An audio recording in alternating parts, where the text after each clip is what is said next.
Welcome to Transforming Medical Communications, a podcast by MedComms experts. We share medical communications insights and advice from the best and brightest in the industry to find out what they're doing to push our industry forward. Here's your host, Wesley Porteges. Welcome to Transforming Medical Communications, the podcast where we explore bold ideas shaping the future of medical affairs. So today, we're joined by J.R. Maloro. He is a seasoned executive and a medical affairs leader with extensive experience driving strategy, publications, and medical content at Pfizer. JR leads the charge in global medical communications and content, overseeing a variety of channels from publications and congress content to social media and field-based communications. So in this episode, we're going to unpack how JR is evolving medical communication strategies through data-driven insights, precision targeting, and robust metrics to measure impact across multiple channels. JR, welcome to the show. Thank you, Wesley. It's my pleasure to join you and your listeners. It's really good to see you and speak with you again, and very pleased to be a guest here on Transforming Medical Communications. Likewise, thank you for being here and sharing your insights. It's really appreciated. I've been looking forward to today's episode. So maybe to start us off, and as a little bit of background, you've had quite a diverse career, right? You have quite a few different positions, from leading the medical communications function in oncology to managing publications and transparency. Could you tell us about some kind of defining moment in your career that really shaped your views and approach to medical communications today? Sure. As you said, I've had a variety of experiences at Pfizer over the last 14 years since I joined in 2011, as well as before Pfizer, working in medical communications from various agencies, from the perspective of the publication planner and medical communications partner. But what I would say the defining moment for me was a moment that I didn't realize was the defining moment, which was working what was then a summer part-time job, which happened to be for a medical publishing company. So at the time, I was working for a division of what's now Thomson Reuters. And at the time, Thomson had a healthcare division, and part of the healthcare offering was medical publishing company. So I had the opportunity to work over a summer job and then repeatedly for the next few summers, working on the physician's desk reference, or the PDR, as well as some peer-reviewed medical journals. And little did I know that was the moment or the seed that was planted for me, which eventually led me down the path of being a medical communications professional. Wow. So there's a lot of history behind that. What was it when you were doing those summer jobs that attracted you to this industry? Well, it's interesting because I didn't go out searching for science and medicine. Science and medicine found me. I was very curious about the publishing endeavor. I've always been attracted to communications. My background and my training is in communications and education. I was at one point a high school English teacher. And so I brought to this career a background in storytelling. And what came and tapped me on the shoulder essentially was the marriage of storytelling with medicine and science. And so the merger of those two areas is what has become my career. Wow. That is actually really cool. And it's very rare. Like, I speak with so many people, and most people I speak with, they say like, okay, I was in academia. I was basically behind the bench and it became repetitive and maybe a little bit boring, right? And then I found out about this whole area of medical communication. So they come from the science side and get to know the communication side. So you come from the communication side and got to know the science side, which is really cool. And especially things like storytelling that are now a hype, right, in medical communications. It's so cool that you can bring that with you from your past. So that's amazing. Thank you for clarifying. So now you're at Pfizer. You seem to have quite a few responsibilities. Could you tell us a little bit more about your main areas of focus? So I am currently the global team leader for medical communications and content in one of Pfizer's 4 therapeutic categories, the inflammation and immunology, as well as specialty care portfolio. And so in that grouping, we handle publications, medical to medical content, congress content, as well as social media and third-party content. So it really runs the gamut of all of the external-facing content for healthcare professionals. Yeah, really nice. I heard you say medical to medical. That's a phrase I don't hear very often. It's probably specific to your organization, but could you tell me a bit more about what that means? Sure. So medical to medical in our definition is material that's developed by medical affairs for use externally with healthcare providers and other medical professionals. So typically it's material or content that's used by our field medical or our MSLs, but it can also include any interactions, whether it's an advisory board or a steering committee, and other sorts of professional, again, what we refer to as medical to medical. Yeah. Another thing I noticed when you were outlining your focus was that I hear quite a few cross-functional areas that I very often see either different departments or different job titles for, right? Like, for instance, publications and communications is often separate from field medical or medical content generation. So what is the rationale behind putting that all together? So yes, at Pfizer, due to the nature and size of our portfolio, we have a number of different functional areas within medical affairs, some defined by geography, such as international versus US, as well as functional, such as the ones you mentioned. So we have our field-based medical colleagues who are primarily in the field and interacting directly with healthcare professionals. We have medical information who are on the front lines receiving and answering inquiries from pharmacists, healthcare professionals, and the public. And then groups like mine, which are focused primarily on content creation and content generation, content dissemination. So while we are many times healthcare professionals ourselves, this is a group that's focused primarily on the art of communication and content. Yeah. I think that's really intriguing because, like you were just saying, it's centered on communications. So instead of it being siloed, perhaps, because like a lot of companies are working to connect those different silos. But what all these departments or functions share is that they need to be excellent communicators. So I think that's a really cool insight to have. From previous conversations we have had together, I know that we have a shared passion about metrics and impact, right? And really understanding if we are excellent communicators, how do we know that we actually are making an impact together? So I know that you've been working a lot on shifting this conversation away from things like when we look at publications, maybe the impact factor to more article level metrics. So what led you to that decision to pursue that? And how are you measuring success when it comes to that particular area? Sure. Well, it's an area that I'm very passionate about. My colleagues as well are very passionate about. We're in an increasingly disciplined area. We have to measure what we do, and we have to be able to understand the impact of our work. There was a time when volume metrics were enough. Let's make sure we create enough content deliverables. Let's create large slide decks. Let's generate a certain number of publications. But we've really moved beyond that. I think that type of thinking is obsolete for us.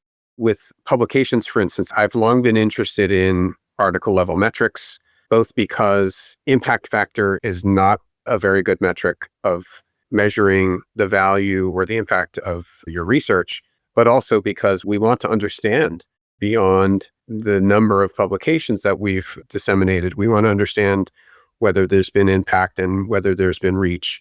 So with the advent of certain article level metrics, we now can understand, particularly when we opt to publish in open access, we can understand the particular types of reach and the particular types of engagement and attention that our publications garner in the public domain. And so these are article level metrics that help us understand the sorts of attention we're getting in news organizations, social media, citations, as well as inclusion in clinical practice guidelines. So these are very important to us as we understand the sort of financial and time investment that we put into the dissemination of our research. Yeah, absolutely. So when we look at article level metrics, can you tell a little bit more about how that differs from the other impact factor metrics, for instance, in citations?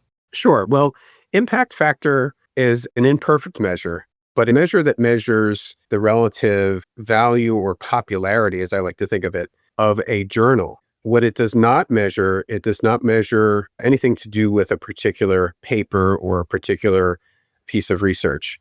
So I like to think of it in this way. Impact factor is like the reputation of a college or university. That's not necessarily predictive or doesn't give you any insight into the performance of a particular student. And so the article level metrics are like the grades and the score of the student, irrespective of the reputation of the university. I like that. That's a great analogy.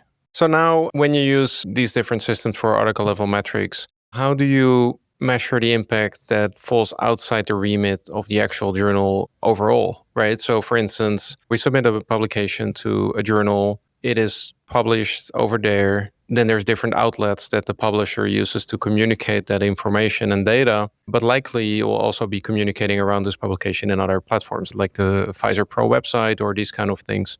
So how do you know the impact beyond what the publisher has under their remit? That becomes more difficult to measure for sure. We're getting then into the realm of some anecdotal measurements. But outside of the realm of the publisher has the ability to measure clicks, downloads, shares, citations perhaps. But there are parts of other domains that are outside the realm of the publisher, like I mentioned before, social media, policy, blogs, clinical practice guidelines. So with the particular metric that we use and subscribe to at Pfizer, we're able to get that more holistic view that's inclusive of the publisher data, but also beyond what the publisher is able to measure themselves. That is really interesting. And I think that's where we come back to something we mentioned a little bit earlier, right? Like the communication excellence across functions. Maybe we can switch gears a little bit and also look at some other formats and channels. For instance, now if we would go to a conference, right? And that is also a part of the larger ecosystem of how and where we share content. So could you tell us a little bit more about how you go about the integration of that? So communicating around publications, but then also measuring the engagement and impact potentially during conferences. Right. Well, I like to think that at a large medical or scientific congress or conference, that there is an experience that hopefully we're creating for the healthcare professionals and other attendees. But that experience is rooted primarily in the scientific dissemination and the presentation of data. So we're primarily focused on the preparation of our abstract submissions, that they'll have the opportunity to present those data, whether in a poster form or oral presentation or podium presentation to other professionals at that Congress. So that's our primary focus. What we're able to then do is we are able, in some instances, to measure the engagement, whether through QR codes or through monitoring in social media, the level of engagement and pickup and dissemination of those presentations at and around the Congress itself. So that's a primary measure for us in terms of the engagement with the research. We're then able to also follow some other metrics and engagement at the Congress. So at our larger national and international congresses, we'll typically have a presence on the Congress floor. We will have the opportunity to engage and to invite guests to our Congress booth, as well as other engagements that are private and semi-private types of engagements with healthcare professionals. And so those things all together, in addition to our scientific dissemination, together are part of how we look at the engagement at conferences and congresses. Yeah, that's a good topic. So I was talking recently with someone around like medical booths, right, at the conferences. And maybe this is a little bit stereotypical, but like in the past, it was typically a small booth somewhere with like a few people from maybe MedInfo waiting to answer questions. How can we make it more engaging, but then also how do we know there's more engagement, like more at the booth level? It's a complex question and a complex topic. We, of course, have to abide by the regulatory guidance and the laws in the country where we're conducting that congress or conference. So we first have to abide by the laws and regulations. And within that, there is a bifurcation within the booth of our ability to speak to our approved products and approved indications in what one might call the commercial side of a Congress booth. But then we also have the opportunity, when done appropriately, to present information that is what we consider to be the medical side of the booth. Typically, we have medical information, which is a function and typically a person who are able to provide answers for unsolicited questions. But we also have the opportunity then to provide information when appropriate about our pipeline or about perhaps products or indications or clinical trials in areas that are not yet approved. And so, again, that's dependent on the regulations for where that Congress is taking place. But this is a real opportunity for our medical affairs colleagues to provide information and to engage with healthcare professionals in a way that is forward-looking and exciting in terms of the science. Mm-hmm. Yeah. Okay, so now we covered publications, we covered conferences. Let's look at another really important channel that I heard you mention before, which is social media. I'm seeing quite a bit of hesitation in some medical affairs teams, especially when it comes to having their own medical affairs handle, deciding which channels to start, which platforms are most attractive to their audiences. I actually recently had a really interesting recording with Kimberly Eskridge-Rose from Travere Therapeutics about this, and they decided to go with X and then to Blue Sky, for instance, while a lot of companies are gravitating towards LinkedIn first. So I was kind of wondering about your view on this and how you integrated social media into your strategy. And then, of course, again, we're going to touch upon those metrics. Sure. Social media obviously is a very rich channel for dissemination and engagement, but it's one that we have to be very appropriate in terms of what we disseminate and how we disseminate it. So there are a lot of internal regulations that we have and a lot of compliance in terms of what we say and what we post. But we are currently using medical handles in social media, and we're primarily utilizing X, LinkedIn, and in some instances, YouTube for dissemination and for posts in the social space. I heard another podcast recently that was discussing the rise of Blue Sky as an alternative. It's something that we're paying attention to, but we're not currently utilizing Blue Sky. We'll continue to monitor that. Our efforts are primarily focused on those three channels, and those channels lend themselves very well to metrics for engagement and impact. And so we're able to look at views, downloads, impressions very easily in that space. And so it's an area that we use to amplify when there is dissemination of research. It's a very valuable way to supplement our efforts sometimes, for instance, around an international congress. Hey, we need your help. The best way to help us grow and reach more medical affairs professionals is to share with your community. If you love our podcast, please hit subscribe, leave us a review, and that way we can keep sharing insights from the best and brightest in the medical communications industry. Let's push our industry forward together. So something that we discussed when we spoke in the past was around the reporting for field medical, right? And as we both know, in field medical, we come really from an activity-based outcome reporting, and everyone is looking to find the way forward in more impactful metrics or more result-oriented metrics. So could you tell us a little bit more about how you've gone about the field medical part of impact? Our efforts in field medical and what we call our medical to medical materials, it's an area that I'm most interested in, actually. And that's primarily driven by the relative investment of our time and resources into our medical to medical materials. Whether it's from a budgetary perspective or a resource allocation perspective, we put a lot of focus and a lot of our resource deployed into the creation of medical to medical content. And so for us, I'm very interested in the return on that investment, so to speak. So it's no longer a case where we will create encyclopedias worth of slide decks in hopes that the field may eventually need them at some point. We're more interested now in materials that are fit for purpose and materials that have a higher rate of use and reuse. So I'll break that down for a little bit. So in terms of utilization, we now have better metrics that we are developing and rolling out where we can understand not just how many pieces we have created for the field, but we have metrics around how materials are being used. So which materials, which decks, which pieces are being used. And we now have very specific metrics on the particular components that are being used and how frequently those are being used down to the slide. So we'll have metrics that can tell us which specific slides are being used and deployed. So our usage and utilization metrics are better than they were, say, a year ago. And that's something that we're deploying as a US first, but soon to be a global program for us at Pfizer. And then I mentioned reuse.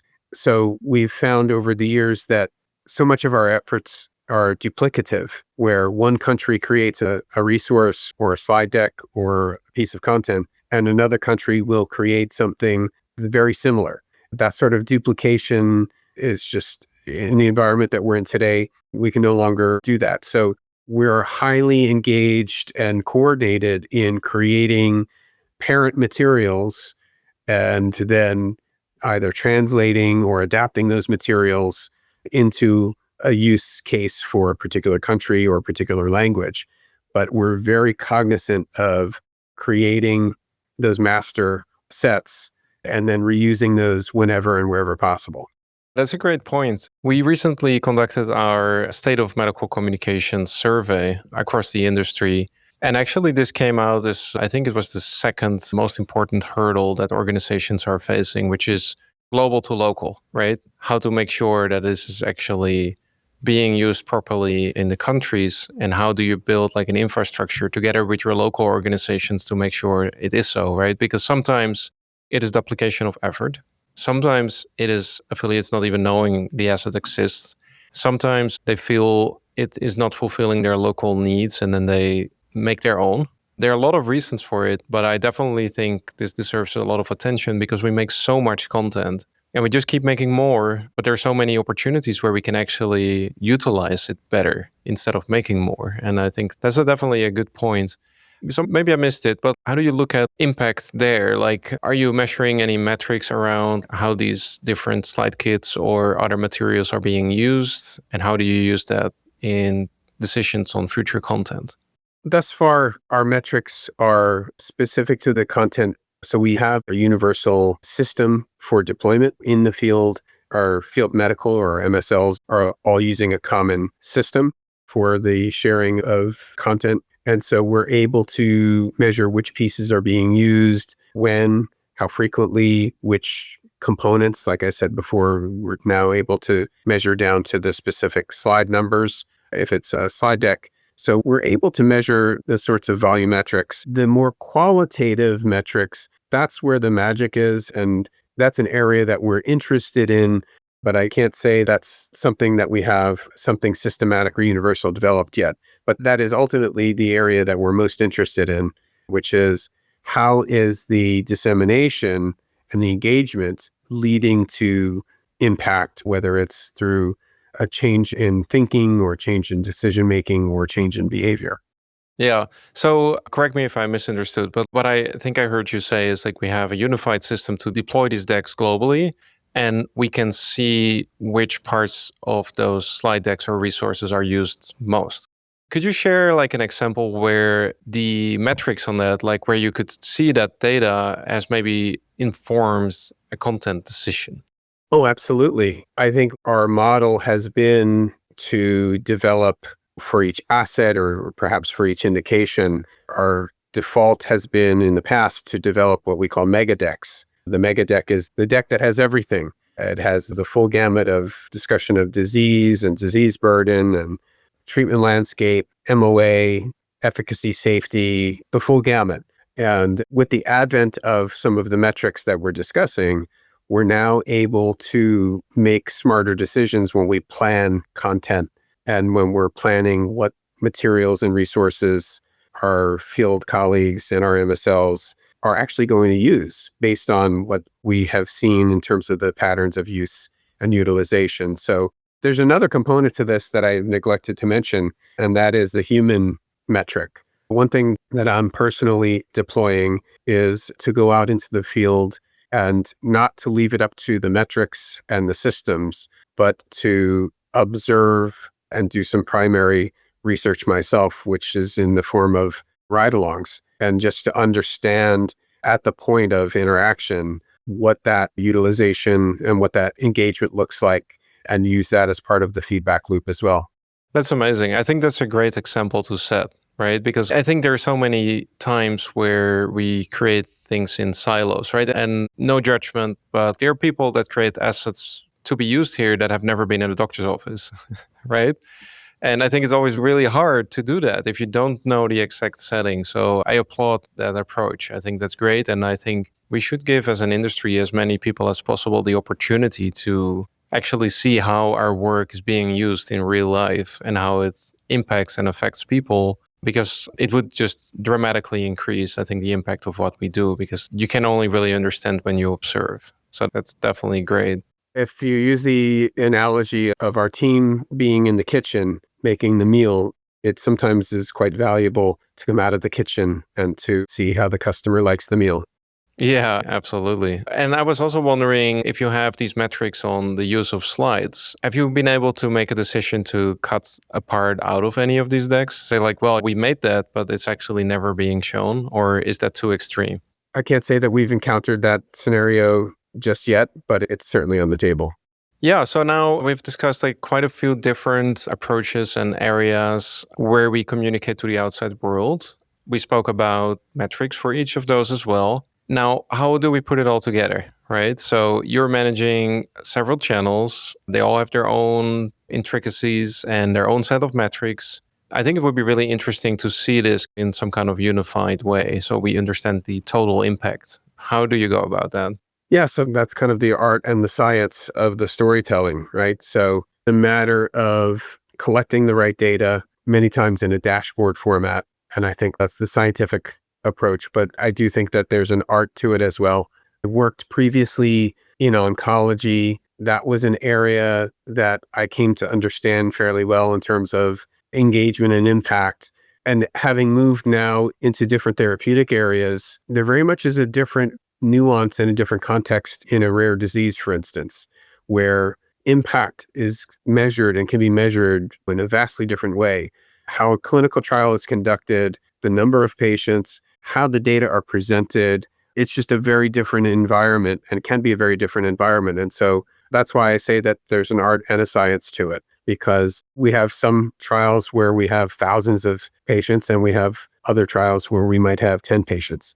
And so the way that impact is thought about and measured and contextualized internally and externally just can be very different. And it's something that can't just focus strictly on numbers. We have to consider the relative impact within that therapeutic space. I really like that, because I do think that as an industry, we're a little bit at risk of overanalyzing the metrics data, right? And maybe not just overanalyzing, but maybe also just go by the numbers only. Like you said, the context to those numbers can be vastly different based on other things that we can't put into dashboards that easily. And knowing that most of the people working in this particular sector are coming from academic roots, right, where it's all about the data, I think that's definitely something we need to advocate for. Like you just mentioned, going on the ride-alongs is a fantastic example, I think, on how we can support the context of the data, right? So it's like the heart and the brain, or the gut and the brain, for that matter. We need both. I had a mentor, someone who was very influential in my career at Pfizer, who was our chief medical officer. And our chief medical officer had been a clinician earlier in her career. And she often told a story that really resonated and has stayed with me. And that was about an early interaction she had with the patient, where as a clinician, she was explaining a particular therapeutic approach and the benefits and the risks of that particular therapy. And she was very dutifully explaining what percentage of patients a particular adverse event might happen. And this might happen 5% of the time, and something else might occur 2% of the time. And the patient stopped her and said, but if it happens to me, it's happening 100% of the time. And so that anecdote has always stuck with me as a reminder that we can't focus solely on statistics and measure things in that way. We also have to think of it relative to the patient and to the patient's family as well. Yeah, absolutely. So now, how do you look at the future of this, right? Like when we talk specifically about metrics, imagine we're like 5 or 10 years ahead, right? Fast forward. How does the world look like? How does the world look like? Well, so many questions about how things will develop, but I'm hopeful that things will look very similar to the way they do today, but just much more efficient. I would imagine that our decision making in terms of how the decisions that we're making about the dissemination of our data will be smarter, will be more efficient based on the deployment of artificial intelligence to help us analyze, summarize, synthesize information more easily, and that the metrics that we've been talking about will help us to make better, more targeted decisions with our data and with our content. Yeah, I can totally see that. So, GR, imagine that someone is listening to this podcast and they're inspired and is thinking, yeah, I want to step up on metrics and measuring the impact of our work here. And let's say there's not much in place to do so currently. What would you say are 3 things they should be focusing on first? One thing that I would start with is, what's your budget? Because I think budget is something that we haven't talked about, but is very much an important component of the decision matrix. I think number 2 is thinking about impact in terms of impact to whom. So many times we do things that can be self-referential, that can be measuring value from our own frame, but I would invite our listeners to think about the impact for the patient, for the participant, for the person receiving the care, for the healthcare professional who's receiving the information.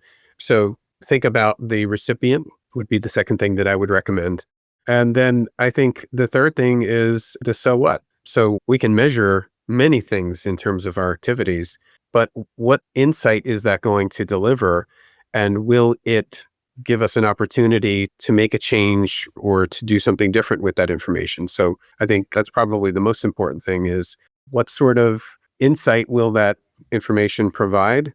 And will that give us an opportunity to adjust or change our activities or to think of it in a new way? Yeah, amazing. So I have a follow-up question for the budget part here. Would you say that better metrics will result in a good ROI when it comes to spend on content? In other words, do you feel that if you have the right metrics, you can actually save more money than that it costs to get the metrics in place? Yeah, I think better metrics can help you save money, or better metrics at least can help you use the budget that you have more wisely and may free up funding for additional activities. So able to measure and demonstrate ROI will allow you to redeploy some of your resources, and ultimately, I think, can make a difference to the organization as well as to the healthcare professional and their patient. I'm completely aligned with that. I really think there's a lot of things we do that we don't have to do, and that would not make a difference on the impact. And then there's things that we should do and that we don't do, but we often lack the budget, probably because we spend it in the wrong place, that would actually make an impact, right? So I think that's the most intriguing about the whole metrics situation, is that I think it should really inform action. So it's nice to report and tell leadership and anyone internally or anyone that wants to hear it for that matter, it's like, hey, listen, this is the impact we made and it is a positive impact, right? But I like it even more if we can say, hey, we're going to develop this resource and this is why our analytics show us that there's a need for this. And this is what we expect to happen when we do, as in more positive impact. And I think we have been sailing blind for a long time in that regard, where in other areas, in other industry, other verticals, including the commercial side of pharma, they have already had that under control for some time. And I think we have a harder time getting there because everything needs to be non-economic, obviously, which makes total sense to me. But it just makes it a little bit hard because you can't just look at the bottom line and say, does this make sense? Like financially, it's different things that we need to measure here. Yeah, slightly tangential area. I'm very interested in health literacy. And the 3 principles of health literacy are, is the information accessible? Is it understandable? And is it actionable? And when we think about health literacy, we were able to measure and demonstrate those 3 areas: accessible, understandable, and actionable. What sometimes is hard or even impossible to measure is there a difference in healthcare itself? We know that, and we can measure just as far as getting the information into that person's hands, and hopefully they can then take the next best action with that information with their provider. We would love to be able to demonstrate that there's a difference and an improvement in healthcare and in their outcomes. We're not able to always draw a straight line between information and outcomes, however. So it's something that's a little bit more difficult to measure, but it's something that we aspire to. Yeah, absolutely. I always like to think, at least we know that if someone does not have the information, they cannot use it for their decision making, right? So I think that is always a very reassuring factor. That's right. Well, I really enjoyed that conversation. Thank you for sharing all these beautiful insights and shining a light on how we can show the results of our work and understand how we can further optimize that. This was really insightful. Thank you so much, JR. It was a pleasure to have you here. Wesley, thank you. Thanks for having me. It's a pleasure, as always, to speak with you. Transforming Medical Communications is brought to you by MedComms Experts. To find out more about MedComms Experts and how we create some of the most cutting-edge medical communications programs anywhere in the world, visit www.medcoms-experts.com. And then make sure to search for Transforming Medical Communications in Apple Podcasts, Spotify, and Google Podcasts, or anywhere else podcasts are found. Make sure to click subscribe so you don't miss any future episodes. On behalf of the team here at MedComms Experts, thanks for listening.